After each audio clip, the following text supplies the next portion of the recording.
Assalamualaikum warahmatullahi wabarakatuh. Halo semuanya, ketemu lagi dengan saya Desi Handasari. Saya adalah peserta Latsar Angkatan ke-14 tahun 2020. Saya berasal dari Politeknik Negeri Balikpapan. Di sini saya akan membuat jurnal ke-8 saya, yaitu tentang komitmen mutu. Saya akan mereview materi yang diberikan pada tanggal 13 Agustus 2020 oleh Ibu Veronica Hanna. Komitmen mutu adalah pelaksanaan pelayanan publik dengan berorientasi pada kualitas hasil. Dipersepsikan oleh individu terhadap produk atau jasa berupa ukuran baik atau buruk.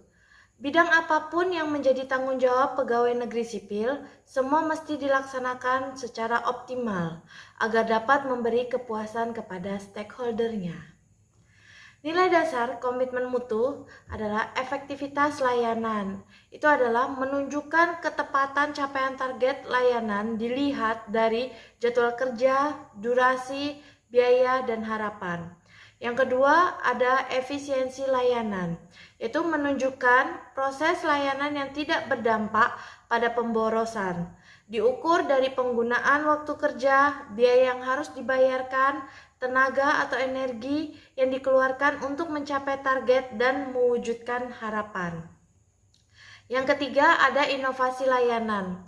Itu menunjukkan adanya kreativitas aparatur untuk mengembangkan sesuatu yang baru dan berbeda dari sebelumnya. Yang keempat, ada mutu layanan, yaitu menunjukkan kinerja aparatur yang optimal dan dalam melayani dengan sepenuh hati sehingga membuat customer merasa puas. Ada beberapa nilai dasar dalam komitmen mutu. Yang pertama yaitu mengedepankan komitmen terhadap kepuasan pelanggan. Yang kedua adalah memberikan layanan yang menyentuh hati. Customer jadi akan tetap setia pada kita. Yang ketiga, menghasilkan produk jasa yang berkualitas tinggi tanpa cacat, kesalahan, dan tidak ada pemborosan. Yang keempat, beradaptasi dengan perubahan berdasar kebutuhan dan perkembangan teknologi yang ada saat ini. Yang kelima, menggunakan pendekatan ilmiah dan inovatif. Dan yang terakhir adalah melakukan perbaikan yang berkelanjutan dan pengembangan yang kreatif. Ini contoh efektif dan efisien. Efektivitas organisasi itu berarti sejauh mana organisasi dapat mencapai tujuan yang ditetapkan, berhasil mencapai apapun yang dikerjakan, memberikan barang dan jasa yang dapat dihargai oleh pelanggan. Efisiensi organisasi itu berarti jumlah sumber daya yang digunakan untuk mencapai tujuan organisasi tersebut.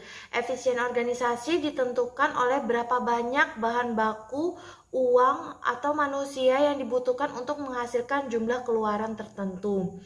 Efisiensi dapat dihitung sebagai jumlah sumber daya yang digunakan untuk menghasilkan barang dan jasa, diukur dari ketepatan realisasi penggunaan sumber daya. Inovasi itu berarti melakukan perubahan atau menciptakan proses produk dan gagasan yang lebih efektif yang mendukung keberhasilan suatu organisasi dalam mencapai tujuannya. Inovasi itu diperlukan sekali untuk menghasilkan pelayanan yang efektif dan efisien serta responsif sesuai kebutuhan masyarakat yang dinamis. Aspek inovasi itu bisa juga berupa perubahan produk atau jasa yang dihasilkan.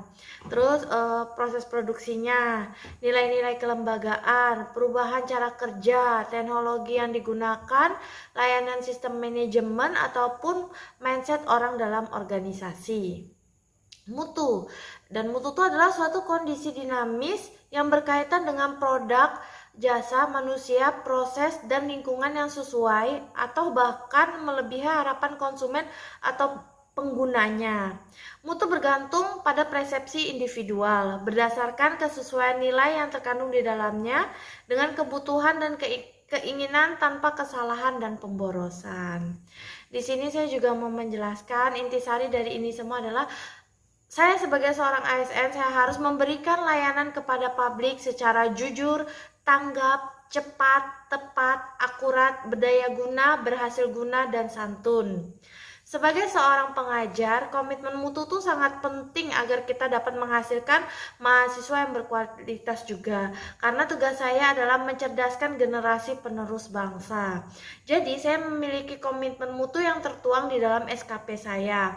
Dan saya harus berkomitmen dalam menjalankannya, sehingga output yang dapat saya hasilkan hasilnya juga optimal. Demikian jurnal saya tentang komitmen mutu, dan ini adalah jurnal ke-8 saya. Saya masih akan bertemu lagi di jurnal-jurnal saya selanjutnya. Terima kasih. Assalamualaikum warahmatullahi wabarakatuh. Dan salam ASN unggul.